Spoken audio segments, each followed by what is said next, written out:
ایک بار ایک بگلا تالاب کے کنارے نہانے کے لیے چلا آتا ہے۔ وہ تالاب کے پاس ایک پتھر پر بیٹھ جاتا ہے۔ اپنی چونچ سے وہ اپنے جسم پر پانی ڈالتا ہے، خود کو چونچ سے ٹھیک سے صاف بھی کرتا ہے۔ تالاب کے پانی میں ایک ڈبکی لگا کر پورا صاف ستھرا ہو کر باہر آ کر بیٹھ جاتا ہے۔ اسی تالاب کے قریب ایک درخت پر ایک کوا رہتا تھا۔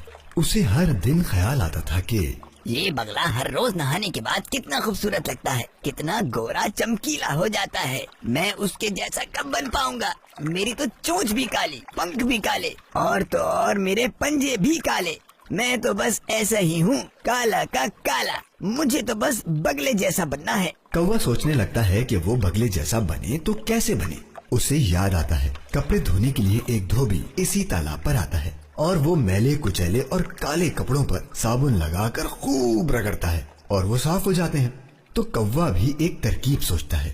وہ صابن کی ایک ٹکیا لے آتا ہے اور صابن کی ٹکیا لے کر تالاب میں چلا جاتا ہے اور صابن کو اپنے جسم پر زور زور سے رگڑنے لگتا ہے۔ صابن رگڑنے کی وجہ سے جھاگ تو بنتی ہے، مگر کوا کالا کا کالا رہتا ہے۔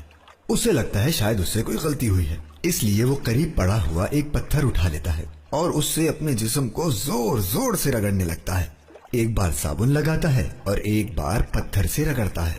بس ایسے ہی چلتا رہتا ہے، پر وہ اس سے خوبصورت تو بنتا نہیں، بلکہ اس کے جسم سے خون نکلنے لگتا ہے۔ وہ زخمی ہو جاتا ہے اور اسے بہت تکلیف ہوتی ہے اور وہ درد سے رونے لگتا ہے۔ اتنے میں وہی بگلا وہاں آ جاتا ہے اور کوے سے پوچھتا ہے، ارے بھائی، اتنے زخمی کیسے ہو گئے؟